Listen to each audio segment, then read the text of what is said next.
Le Seigneur soit avec vous. Évangile de Jésus-Christ selon saint Luc.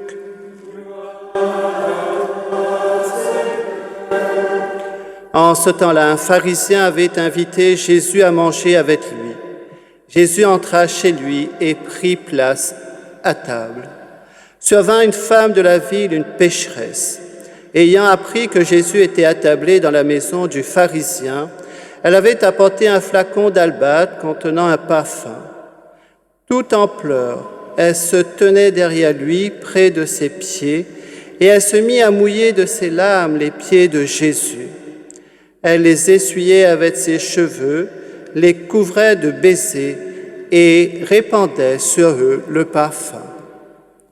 En voyant cela, le pharisien qui avait invité Jésus se dit en lui-même, « Si cet homme était prophète, il saurait qui est cette femme qui le touche et ce qu'elle est, une pécheresse. » Jésus, prenant la parole, lui dit, « Simon, j'ai quelque chose à te dire. » « Parle, maître. » Jésus reprit, un créancier avait 2 débiteurs. Le premier lui devait 500 pièces d'argent, l'autre 50. Comme ni l'un ni l'autre ne pouvaient les lui rembourser, il en fit grâce à tous 2. Lequel des 2 l'aimera davantage? Simon répondit, « Je suppose que c'est celui à qui on a fait grâce de la plus grande dette. » « Tu as raison, lui dit Jésus. » Il se tourna vers la femme et dit à Simon, « Tu vois cette femme? Je suis entré dans ta maison et tu ne m'as pas versé de l'eau sur les pieds. Elle les a mouillés de ses larmes et essuyés avec ses cheveux. Tu ne m'as pas embrassé. Elle, depuis qu'elle est entrée, elle n'a pas cessé d'embrasser mes pieds. Tu n'as pas fait d'onction sur ma tête. Elle a répandu du parfum sur mes pieds. Voilà pourquoi, je te le dis, ses péchés, ses nombreux péchés sont pardonnés, puisqu'elle a montré beaucoup d'amour. Mais celui à qui on pardonne peu, montre peu d'amour. Il dit alors à la femme, « Tes péchés sont pardonnés. » Les convives se mirent à dire entre eux, « Qui est cet homme qui va jusqu'à pardonner les péchés ?» Jésus dit alors à la femme, « Ta foi t'a sauvée, va en paix. » Acclamons la parole de Dieu.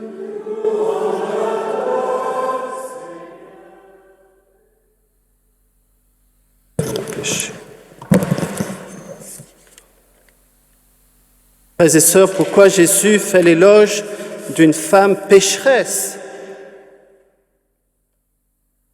En entrant chez le pharisien, elle voit plus que Jésus, celui qui guérit, celui qui pardonne, celui qui relève. Elle va droit à lui et son amour de converti lui donne la force d'agir comme si elle était seule et de livrer au Christ non seulement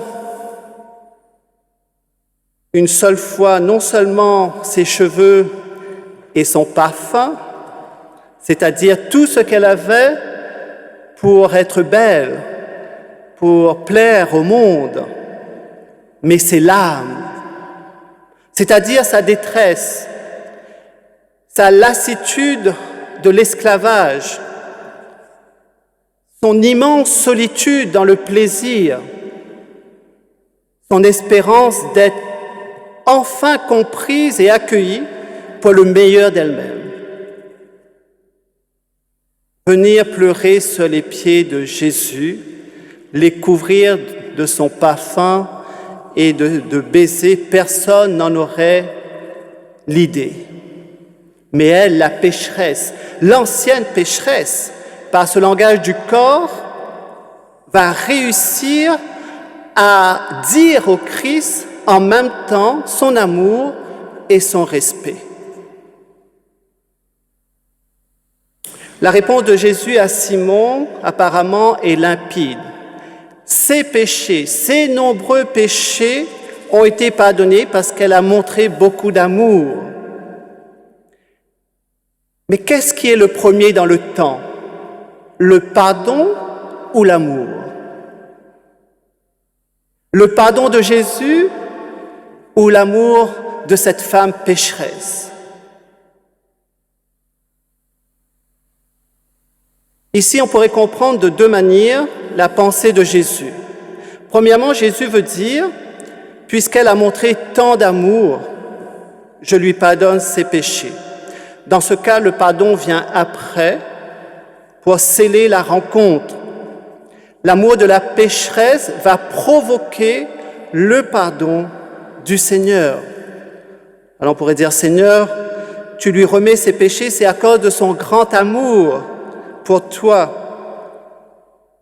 Elle pleure d'amour, elle pleure sur ses péchés, elle pleure parce qu'elle a blessé le cœur de celui qu'elle aime. Elle ne joue pas à la comédie ici. Elle reçoit le don des larmes à cause de son grand amour pour Jésus. Frères et sœurs, est-ce que mes péchés me font pleurer physiquement ou intérieurement face à celui qui est tout amour? Est-ce que le péché de mon frère, de ma sœur me fait pleurer? Est-ce que le péché de l'Église me fait pleurer? Attention de ne pas pleurer en étant replié sur soi-même, en se regardant. Nous pouvons faire comme cette femme pécheresse, se jeter dans l'océan de la miséricorde. Elle ne se regarde pas, elle ne se tâte pas le pouls en disant « Est-ce que je rentre? Je ne rentre pas chez ce pharisien? Qu'est-ce que les autres vont penser de moi? Est-ce que je suis malpoli? » etc. Non. Elle se jette aux pieds de celui qui est tout miséricordieux. À la Salette, Notre-Dame pleure. Elle pleure parce que Jésus n'est pas aimé.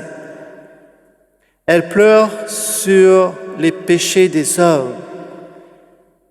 Dans une prière adressée à Notre-Dame de la Salette, nous disons « Par vos larmes maternelles, Vierge de la Salette, obtenez-nous le pardon de nos péchés. » C'est l'homme qui n'arrive plus à pleurer sur ses péchés, sur les péchés de son frère, de sa sœur, et c'est Marie qui pleure pour nous, pour supplier Jésus de nous pardonner.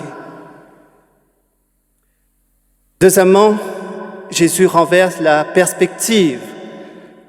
Jésus veut dire, si elle parvient à montrer tant d'amour, c'est parce qu'elle a fait l'expérience de mon pardon. Et dans ce cas, le pardon est au point de départ d'une nouvelle qualité de l'amour. Le pardon provoque l'amour.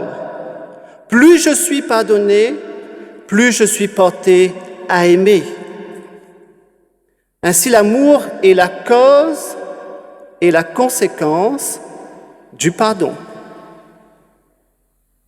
C'est peut-être que pour cela, après tout, que tu permets, Seigneur, nos péchés, qu'on répète, on a l'impression de répéter chaque fois que nous allons nous confesser les mêmes péchés, pour qu'un jour, ils se transforment en amour. À chaque fois que nous célébrons le sacrement de la confession, c'est l'instant du pardon, l'instant du plus grand amour de Dieu pour moi, pour chacun de nous, et de moi pour Dieu. Mes péchés pourraient devenir une occasion d'aimer Dieu davantage, où je prends conscience de la miséricorde de Dieu pour moi, où je devine jusqu'où Dieu m'aime d'un amour gratuit, éternel et inconditionnel.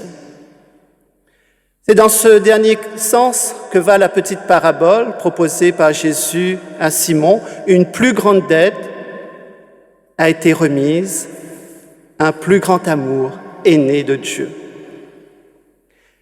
Dans le même sens aussi, l'autre parole de Jésus, celui à qui on pardonne peu, montre peu d'amour. En réalité, frères et sœurs, les deux approches coexistent dans cette page d'Évangile et ce qui ressort avec certitude, c'est le lien entre l'amour et le pardon et l'amour. Toute démarche d'amour pauvre et humble de notre part appelle une parole libératrice de Jésus, « Tes péchés sont pardonnés. Tes péchés te sont remis. » Et toute expérience du pardon de Jésus rend notre amour pour lui plus intense, plus audacieux et plus direct. Et c'est bien ce que nous expérimentons dans toutes nos démarches de conversion, chers amis de Jésus, spécialement dans le sacrement de la réconciliation, où nous fêtons le pardon du Christ. Jamais nous ne sommes plus vrais dans notre amour que lorsque nous nous approchons du Seigneur en lui disant à 20 ans, à 60 ans, à 50 ans, à 99 ans, « Jésus, j'ai besoin d'être sauvé. Viens Seigneur Jésus, viens me sauver, viens nous sauver dès maintenant et pour les siècles des siècles. Amen. »